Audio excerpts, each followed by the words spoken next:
Woohoo! And we are back. Hello, Callum. Hi, Marcin. Hi, Marcin. First episode, first comeback after 2 weeks of break. 2 weeks break. And It went very quickly for me. Very, very quickly. How about for you? and we almost forgot about the intro again. Yeah, I You mean, might have I seen don't know. our faces You at the never beginning. know how quickly YouTube the feed kicks in, but you may have seen Marcin going. Yeah. I will cut it off because YouTube has a fancy tool to live edit videos. But yeah, it went fast, really fast this time. And yeah, we are back. Hopefully, you were waiting for umbraCoffee to reborn in this 2022. And yeah, it's already 7th of January, so that's Yeah. extremely fast. But yeah, every new resurrection, every new plan hopefully is done. We just had a quick chat before going live that we didn't do any planning, anything like that. We just entered the year and we in Polish I described it on Facebook that hit me up again. Let's see what this year brings. Last year I asked for the same, and then it was extremely harsh, to be honest. So yeah, maybe less like that, but still, yeah, surprise me. We would love to hear about your plans and resolutions. Maybe you have some of them really aligned. It would be good inspiration for I think all of us to see what are you up to. But it's again, we are still continuing this crazy phase of all the restriction based living, and it's hard to plan too much. But yeah, we are here. We are still doing umbraCoffee, and we are still awaiting a lot of amazing Umbraco related stuff to be talking about. And yeah, during this Christmas period and New Year's period, we've seen some activity. I don't know, Callum, how actively you were monitoring Umbraco land. I was keeping an arm's length distance, but so this week I think has been a bit quieter, but there was actually quite a lot over the Christmas period itself, which is interesting. It's not normally the case, actually. Normally people just disappear for a couple of weeks. So yeah, we can definitely talk about it. We'll go through Umbraco news. Maybe then we can have some dreaming live done as well about what the future and this year can bring for us and for Umbraco in general. And you've mentioned some of the news from the Umbraco and not only Umbraco perspective. And we can start from this blog post written by Kim this week that summarizes the whole vision, maybe I would say, on from the Umbraco perspective on what's going to happen in this year. What is the main goal? What are the main goals as well? Anything, Callum, from your perspective that was something new for you, or anything? There's no surprises in this blog post. I mean, other than, interestingly, Kim says this is their 5-year vision. This is not just not just 2027. There's some ambitious goals in there, and it's interesting to see that happen. Of course, I think everything else has been spoken about quite a lot, hasn't it? Yeah, but I think generally for all the number lovers, it's a great to see this kind of vision, and we got used to, I think, Umbraco having a vision and following the vision, because I know 5 years ago, for example, we saw very ambitious plans that were materialized in this years. Right now we have a whole new kickstart and a whole new technology to roll out with in the very wider .NET ecosystem. So I think it's doable. It's not something like what is completely out of the blue and out of the nothing. So yeah, it's great to see this kind of very fixed vision, and I'm sure that Umbraco team with the approach they have will realize it, and we will be sitting here in 2027 just ticking boxes next to the plans that were here. So yeah, that's the start, so everyone can read it and get you familiar with the vision of the Umbraco and the whole company. And the second to that, there was some of the new I wouldn't say findings, but summaries of the most active .NET things. And .NET Foundation did this research. Callum, do you know? This is really interesting. So, I have loads of things to say on this. It's fantastic to see Umbraco basically dominating the in terms of contributions, and most interestingly, the new contributions actually, because that's ultimately what they've been saying all along. We think that the Net Core project is going to be really great for new people. The Hacktoberfest initiatives are always about trying to encourage people to get involved. So that's amazing. The number of pull requests is significant, like double the number of pull requests in third place. And I'm sure about 1,000 of those 1,200 are from about 3 people, Jan and Eric Jan and Bjarnef as well. So there's people. There's lots of people contributing, but I think probably a large bulk of those are from a select number of people. And then the other things that I found really interesting is things like .NET Nuke are still alive and kicking. Orchard Core is actually really popular, it seems, or at least it's being developed against a lot, which, incredibly interesting. And then the final thing is this Sean, he's actually the creator of .NET Nuke, but this is he said this is a .NET Foundation project. These are non-Microsoft .NET Foundation projects. I don't think Umbraco is a .NET Foundation project. I thought that a .NET Foundation project means you take funding and the source is owned by the foundation. Maybe I'm wrong. Maybe someone from Umbraco. Yeah, that was a question that raised somewhere, that people didn't even know that Umbraco is a part of .NET Foundation. So maybe that's something to be cleared or announced or just described. But generally, when I saw it, I was extremely proud and surprised that we've done so great, because we are already talking about it every week, but in comparison with others, that looks really, really good. And I saw some other summaries. I can't remember what they were, but it was great to see it, and a lot of people got us recognized as an Umbraco in general, and I think that many of them were checking what Umbraco is, same as we can do with some other projects that are here. But that's exciting, and let's keep it up.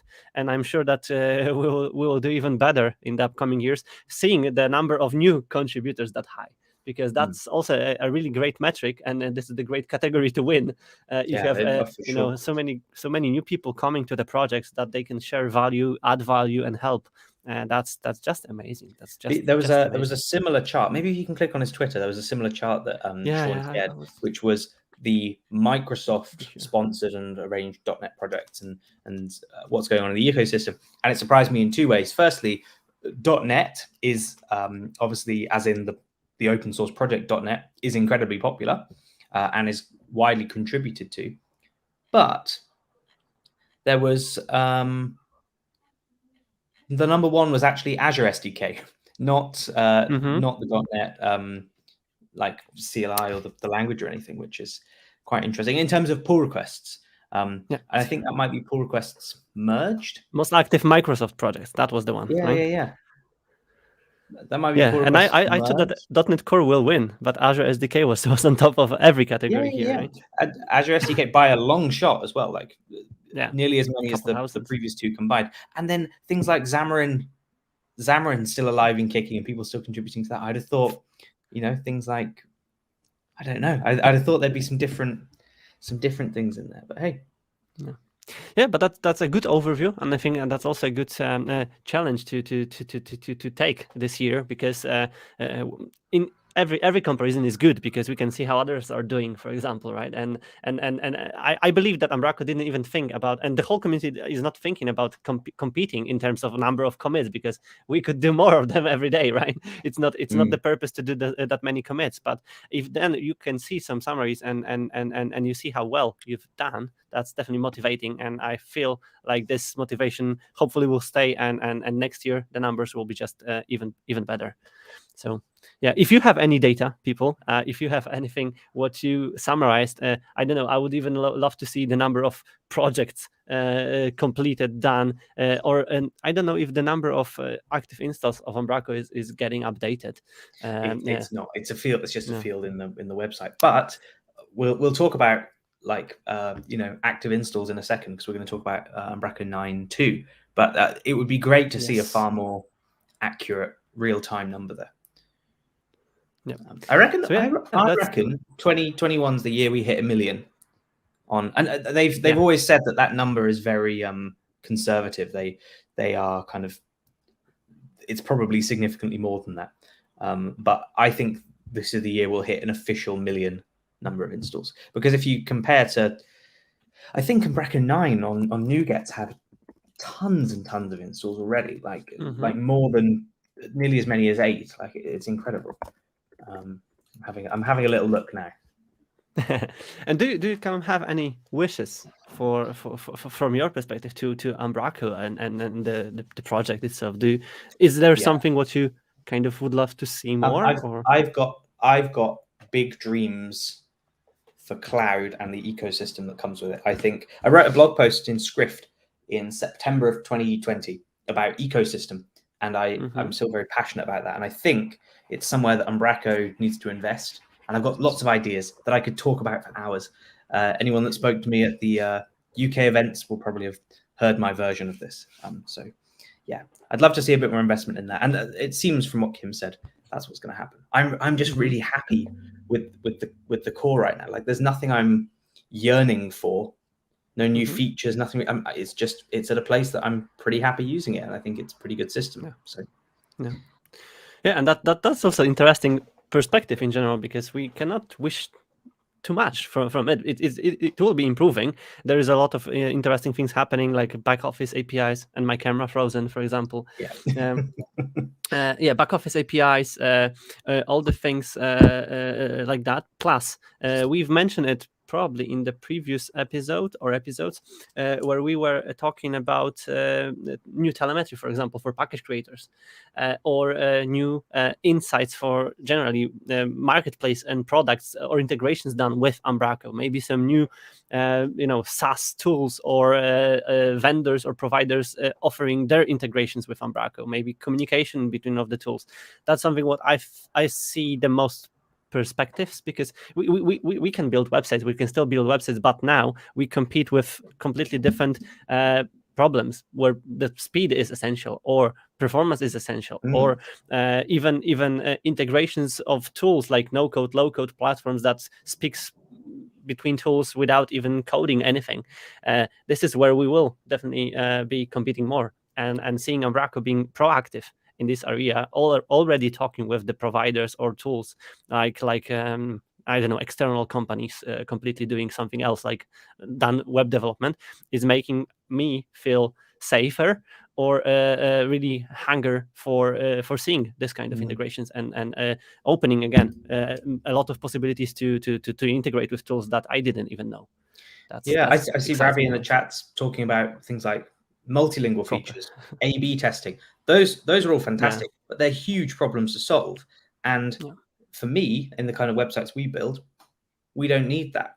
And I think this is where Umbraco's incredibly where it excels, actually, that it's there's so many people doing so many different flavors of Umbraco, doing so many different things. People doing really heavy marketing things where they require the stuff that Ravi's talking about. We've been on the flip side building systems this year or last year as part where Umbraco is kind of a small part of it, and actually it's more of an integration project where Umbraco just sits there as almost the routing layer and a bit of content management where we need it, but the back end is like a EF core app, or like we've got big membership systems as well. Like we're seeing Umbraco as like a tool in our toolbox that's maybe a piece of a bigger puzzle, but there's loads of people out there that are still building brochure sites, and it's great for doing all of those things. It's just I personally feel I don't know, it's an interesting one that they've talked about, this DXP idea, or basically an add-ons ecosystem, where I think a lot of these things start to make sense because they shouldn't be in the core. They become and again, if we are started thinking about microservices and all the crazy stuff like this one, thanks to Umbraco being also able to be run on Linux and on .NET Core ecosystem, right now we can really see the bigger picture of Umbraco being just a puzzle. And I like to see and talk about it before, but now it seems to be more normal. Right, and still can be used for the brochure website, and still can be easily integrated and done like that. But it can be also a part of the bigger systems, the part of the bigger integrations. What is still interesting and opportunity for seeing Umbraco in many more places than before. Yeah. So yeah, that's where I'm looking mostly with the big curiosity in the eyes, because that's something what I would love to see more and more. But then we can jump to the first release of the year, because Umbraco is constantly improving, and it definitely will be. So we saw yesterday, right? Yesterday there was an announcement about the Umbraco 9.2 release, and this is the second minor version of Umbraco 9. And it already has a lot of things we've mentioned before, and a lot of things that they were tested in RC of it. So package telemetry, markdown for property editors, new log viewer, updated to the recent versions, member properties, moved to content app, and a lot of dependencies updates. So seems like RC period was really satisfying, and we can use this from now on. That's really interesting. I haven't checked this package telemetry opportunities yet, but I hope that some of our great package creators will share a lot of insights from their perspectives. How they see it. These package stats currently, they just go to Umbraco. Yeah. They don't go anywhere else. Okay. But what they let you do is they basically just say to Umbraco, hey, here is a kind of heartbeat of all the packages that are being used in the install. That's anything with a package manifest, because the telemetry I think requires some. Basically it's scanning for what are known plugins, known packages, and it just sends back the version number to Umbraco, and that's great. I'd love to see more detailed telemetry, like being able to say these features are used more than others. I know we've spoken about this before, that in Contentment, Lee Kelleher has kind of rolled his own, where he doesn't have stats on that. He knows how many people are using each data type that he ships, and with certain configurations and stuff, which is awesome. This is enabled by default, and you can turn it off as well. I think you can put an individual line in each package manifest file, I think, to say, turn this off. This is clearly going to be improved and iterated on over time, but I don't think we'll see the value in this just yet. There's always been this. There's always been this. My package has 1 million NuGet downloads, but how many of them are actually active? And this gives us that insight. It's far more accurate information than just knowing which who's installing it. It's who's using it, which versions are people on, which versions of Umbraco are they on, what do I then need to support as a package dev and to keep maintaining. If the bulk of your users are on 7 still, I mean, not that this would report it, but you'd want to know that, and you'd want to not alienate them. So then when the ecosystem evolves and we maybe get a marketplace of some sort, maybe these stats can be serviced on Hour, maybe they can be available to package devs, so we can get all that insight, and we can determine, and HQ can determine where you focus your priorities, what features you work on, what support you continue to give. Yeah. And we also discussed this maybe more drastic perspective on, you spend hundreds of hours maintaining package, then it's used by 2 installations, for example, right? So something also eye-opening for package creators would be lovely, and we know that this is a vision in front of this telemetry integration so far, but it's great to have it already bundled, and now we can just expect it to improve, and hopefully will give it will give us and not only users but also creators information on how we perform, because without metrics it's really hard to see it and understand the behaviors. But other things we probably discussed most of them, right? I didn't know about the log viewer improvements, to be honest, and I don't know how it got improved. I don't know what they are. It's some UI stuff. Some UI improvements. That's great. And so everyone can just install it and test it. The rest of the things were described. Plus, I know you, Callum, are very happy from this dependencies updates, and we also discussed this on the last umbraCoffee, that it's great to see it updated constantly and just regularly, to not let us far behind with every upgrade. And now we can definitely benefit from it. And of course, community contributions and all the data information here. 9.2 is out, and we can definitely take advantage of using it in the new projects, package-wise, because it also has a package updates coming from this period. Let's start from the one I was involved in partially, because together with Agent, we've been working on some Microsoft feature flags integrations. And Callum, we had a discussion with Matthew as well. We were working at the same time on the same field, and Matthew released his kind of package to work on the feature flags, and Agent also packed it up and delivered it to our and NuGet with our updates and our perspective on that. But to just maybe add something to that, we can use feature flags very heavily now in our projects. I was always curious how it can be done, and now we can do it very easily and even straight from Umbraco back office, because I dreamed about vision of shipping every new feature, but with the feature flag disabled by default, and then let people, clients, stakeholders decide when they want to roll it out. So that, with this in mind, we released this package because that's how we want to operate on some of our products we will be working now. So let's say you have thousands of features in your starter kit or library or product, and you ship it with flags disabled, and you enabled or disabled it per project, per website, maybe per client, and so on. So I mean, can test it out. It's as you say, you and Matthew have worked on two different things that complement each other so well here, because yours is about the management of those flags, and Matt has created a really nice integration into the back office, so you can turn actual like property editors and properties on and off, which is just insane, something we couldn't have dreamed of before. And all leveraging kind of standard Microsoft tech here. No one's rolling any custom libraries to make this happen. You've both created a complementary feature around like a Microsoft library, which is really great to see. So so if anyone from the community wanted to use feature flags, and there is a great playground, an application to test it with, and to be fair, the dashboard itself is one of the feature hidden behind the feature flag. So you can disable or enable feature dashboard as a part of exploration. But it's a great work, and big kudos here to Agent, who spent a lot of time working on it and exploring it for our understanding. So if you wanted to feed your curiosity about the feature management and Microsoft library to do it, so check it out. Code, of course, is open source. So And how I was just saying that I've liked using Umbraco as this kind of wrapper, this control layer, or this routing layer. The UI is great for managing stuff, but then we do all of our like advanced logic as custom code basically, and far away from Umbraco.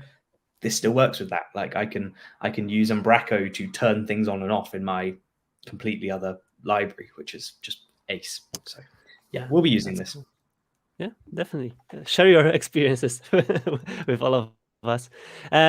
Limbo team, previously known as Skybrat, released some new packages, and it's a full set of packages, if I'm correct, starting from Limbo SEO package for helping improving an SEO experience in Umbraco back office.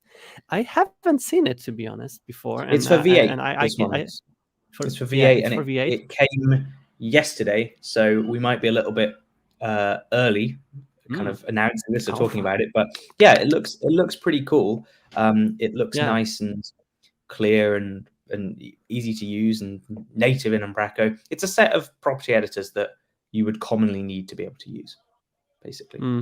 Plus sitemap controller to generate the sitemap. So there's like there's a pluggable iSitemap helper that you can register to create custom sitemaps, and then you have to register a rewrite rule to make it all work. But Umbraco 9 version of the package is available on NuGet as well. So there is a V9 version. Okay. That's cool. Because the hour page says it's for V8. But that's great. There's two. Maybe to be upgraded. But that's really cool. Yet another way of seeing how people deals with the SEO properties, and it's another alternative to do it. So check it out if you are looking for anything SEO related. The next one is a multi-node tree picker. The custom version of the multi-node tree picker, V2. So already a new version of it. Is there any screenshot of it? Yes. So yeah, some pretty cool enhancements of multi-node tree pickers with some custom converters as well. So that's we discussed this before as a nice way of getting the exact like poco that you want out of a picker, which is pretty sweet. Yeah. Yeah, and Callum, you did something with the super value converters back in the days, right? For things. Yeah. It would be good to maybe convert this super list into a pickable list of converters as well. It's an interesting maybe idea. Yeah, the whole idea with it was to just make the pickers like magic and just give you exactly what you wanted without even having to worry about it. But it still solves a different problem. This does, like giving you a very specific model for what you want. Yeah. So here it's customized magic that you can write yourself. That's the great one. And almost the last one is a Skybird Umbraco time property, and first release for Umbraco v9. Yes, so it's a property editor to deal with general time with some customization on top of it. With what was that? Well, there was a Unix timestamp also to be returned from the package, and the property. Really cool stuff. And time is always tricky. So yeah, we can use this picker and decide on the output format, for example, and so on. I really lacked having something like that in the Umbraco by default. And I know that there is a offset setting for this new time data time property, but it's not always enough. And here it's even extended more, right? Very cool. So time property, and last but not least is Boolean update for v9 version. So yeah, we discussed this property editor extended Boolean experience for Umbraco. So yeah, great set of updates, and Anders just make it done before the first umbraCoffee. So yeah, kudos Anders. So that's from the releases perspective. There's one more. Yeah, one more. So this is Iconic, which is a package that Mario's had for a little while now. I think it started as a V7 package, and in the latest version, thanks to a community PR, it's now multi-targeted for 8 and 9, so it works on both versions, which is really cool. And I've not seen, so obviously Iconic V3 was released for Umbraco 9, and it wasn't multi-targeted. It was, I don't believe, I think it was just for V9, and then it's been retrospectively multi-targeted, which is very cool. Yeah. Yeah, that's great. And yeah, there are some screenshots. So yeah, to add modifier icons, we can do some pretty cool enhancements and use it on the data types and very many places as well, with some cool templates and pre-configured icons as well. Really handy. Again, something to be looked at. And yeah, that's from the package releases and updates. This one was 8 days ago. So kudos Mario. Events, Callum. There are some meetups aligned ahead in time for January already. There's a Belgian Umbraco user group meetup hosted by Damian, but led by Dave this time. Yep. And there is a migrating V9 packages team to be discussed there. I presume it's still online, right? Yeah, it's a virtual one. Yeah, so virtual one. Everyone can dial in.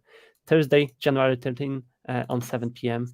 Online event. Yeah, link visible to attendees. There's a London one on the same day. Yeah. Also the Thursday, January 13th. Online again. You know probably more about this one. It's 24 days open space.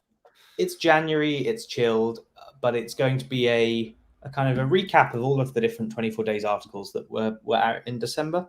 So you can come along. We can have a little chat about the ones that we like the most. Hopefully some of the authors will be around. We can ask them some questions. Yeah, it's going to be a relaxing one. Yeah, cool. The next one is on January 20th, and it's Umbraco Leads meetup.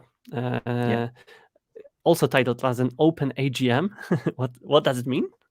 AGM is like a meeting. Basically, they set their goals for the year, and because this is a very well organized meetup, the Leads meetup. So they kind of set out their plans and intentions and how they want to grow and how they're going to attract new people to the meetup and stuff. So yeah, it's that's great. Just a chat, a way to kick off the year. They've been doing these for a few years now. It's a nice idea, I think. I mean, Ravi, Lottie, and I have an AGM, but it involves a pub and generally dinner. It's not very open, whereas this is like, they're doing everything out in the open. It's quite cool. Cool. And the last on the list is Meetup hosted by Umbraco itself. It's on January 25th on Umbraco Chennai. Yeah, so in India, again, virtually, but Warren is going to be doing a talk introducing kind of how to get started with Umbraco, building on .NET Core with Umbraco v9, which is very interesting. And it's good to see the Indian meetup growing and kicking off again, and hopefully, HQ being more involved in it too. Yeah, and I was confused for a while, but then I saw the links there. Yeah, that's really interesting. And yeah, how to build an open .NET Core. And Warren is going to host this talk. Yeah, that's what I missed here. Cool. Again, online event, link visible for attendees. At the end of the January, we will definitely remind about it after a while, for sure, to not forget about it as well. Skrift was also released this week. With 2 great articles that I haven't read fully yet, unfortunately. What about you, Callum? Did you have a chance to? I equally have not read the articles. I missed this. Yeah, so that's. But I had a very interesting finding when Michael also reached me on Twitter when I shared something about code reviews. So I'm very curious about some of the findings from this article because code reviews, I think, are both helpful and also problematic when they are done maybe wrong or maybe not for the reasoning behind them. So yeah, it's interesting to see this topic more in discussions. And I was curious about people if they are doing code reviews or not.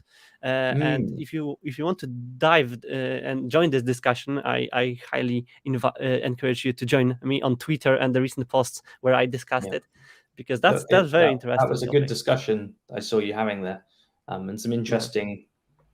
Yeah, some interesting views as well. I think it really depends on the team and the project and everyone's different experiences. So it's probably a lot of stuff. And it looks like this series, this blog post from Michael's actually a series. It says part 1. So I'm assuming there's going to be more, which is great. I think it's something we should be talking a lot more about. Yeah, code reviews in general are something what I really have a lot to say about. So yeah, if you want to discuss it, just every time, everywhere, reach out to me. I'm happy to share my experiences. And second article was about building Umbraco Cloud, and this one is on my list to really take a look at. There is a lot of information on how to set up the pipelines, how they are done, and generally how they can be automated. So yeah, as I haven't been working with Umbraco Cloud for a while, it wasn't on top of the priorities yet. But I mean, this is an interesting. I saw this, and I don't know what I think about this blog post because, of course, big fan of CI, big fan of DevOps as they're using here for their build. But Umbraco Cloud has introduced a build tool. They build your project for you as part of the deployment, but I don't think we get any control over that pipeline. We don't, we're not able to run other commands like building our front end or stuff. So there's still a use case for having a CI pipeline, even though I guess Cloud is going to try and build it again for you or something. I'm not sure. It's very interesting, but also the fact that this has just got so much simpler now is great. Because if you remember before, I think it was Paul Sterling had a fantastic 2 or 3 part series of blogs about how they're doing CI with Umbraco Cloud, and it was a mess, wasn't it? And Shannon's got a few articles as well where he talked about how to do, how to have your code repo and your things that mash them together and deploy it. It's a mess. So this is a lot clearer. This is a lot more standard, a lot more normal for the modern day. But I'm interested. I wonder how much control Umbraco Cloud gives us out of the box versus what this gives us in the 2 different approaches. Yeah, and as you said, there's so many best or practices that everyone is doing that it's hard to find the single and the same way of handling this stuff. But it's great to see this extended, and again, there is a lot of inspiring steps to be also considered if you have not done so many automated pipelines or things with the code yet. So yeah, definitely to be checked. And Skrift, one thing that we missed, and Busra and Corny mentioned it in the comments, is the January 27th Edinburgh meetup, and probably something that we will be definitely talking about more closer to the dates on the upcoming Fridays. Fridays. There was just nothing announced for it, so it wasn't on the list. Not official information yet. That's cool. It's empty, I think, currently. Yeah, something what was also mentioned in the comments is this podcast episode with Sebastian, and I completely missed it as well, even from the Twitter announcements. So I don't know if it was heavily announced so far. It only came out this morning. It only came out this morning, so okay. So that might be the case. That might be why, because I think it was in November, the start of November, and I was talking to Seb, and I think he just recorded this. It's been recorded for a long time, a really, really long time. Okay. And I might spoil something. Maybe I'll shut up. I'll shut up. I think there's some other HQers that are going to be on this. Spoilers are good.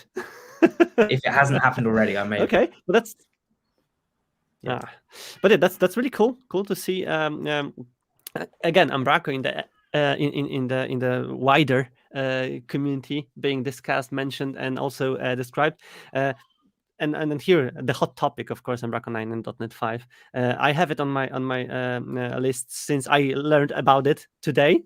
So I was just scared that I missed it maybe from the before, but it seems to be fresh.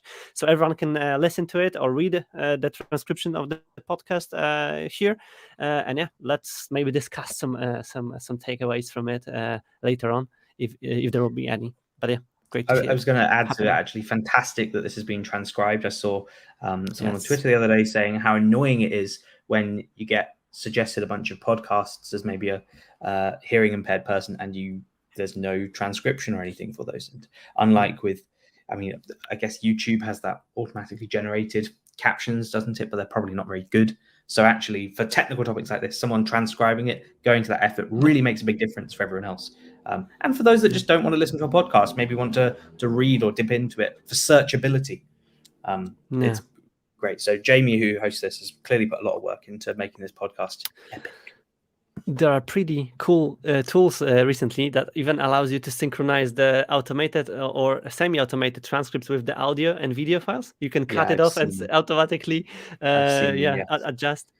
But yeah, from another angle to the same topic and challenge, we've seen a new channel on YouTube called 24 Days in Umbraco CMS, and 2 new uploads that are done to again maybe extend the experience of reading articles and allow everyone who maybe can't read articles as well listen to them and watch them being read, and that's something what was really well received on Twitter when I saw some announcements about it, because I knew that something like that is happening, and the team had this surprise for all of the people, and now thanks to it, hopefully articles will live longer, will reach more people. Because again, YouTube is a great platform to have some new people reached, and you basically get them in an audio form as well now, which is fantastic. Yeah, for those audio, that like video. To listen on commutes and stuff.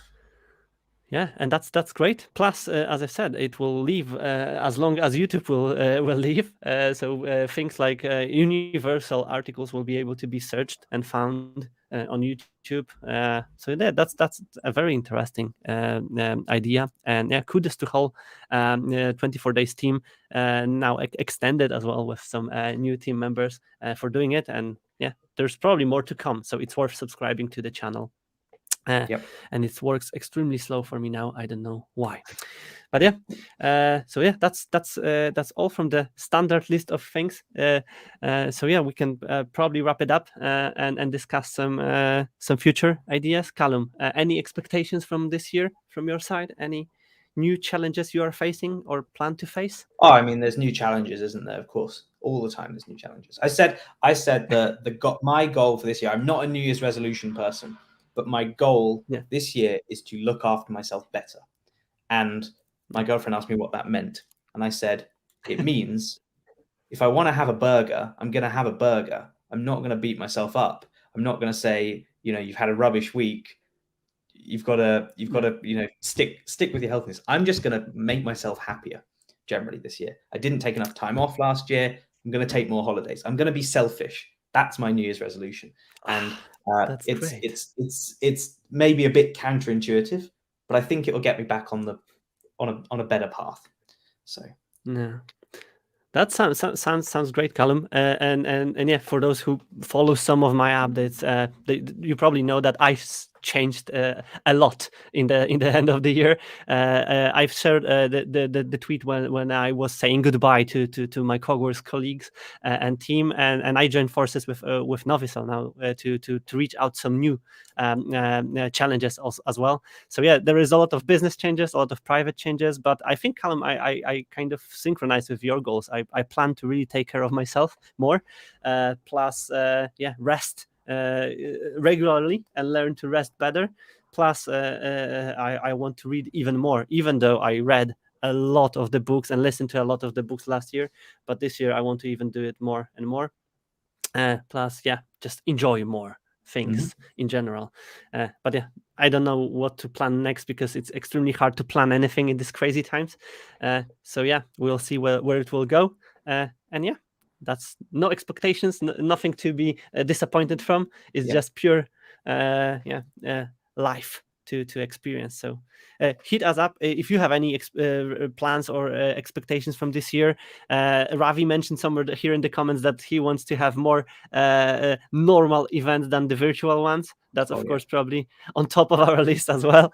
We were all debating that. My team were debating that earlier this week. Like, I want to go on holiday on this day, but that's kind of when Code Garden might sometimes be. So, that's really tricky. And all these conferences that, in my head, I know when all of the Umbraco festivals kind of regularly happen, and I used to carve out time and go, I'll be going to Denmark for that, so I can make a weekend out of it and stuff. And it's all fallen apart the past few years. So yeah, I really want that back this year. Really, really want that. Code Garden was next on my list. I was going to think and dream if it will happen in person. Kim's post did say the biggest Code Garden ever, which I assume means still going to be hybrid, because there's no physical way they'd be able to get that many people together in person. But hopefully there's an in-person element still that we can all fight to get to.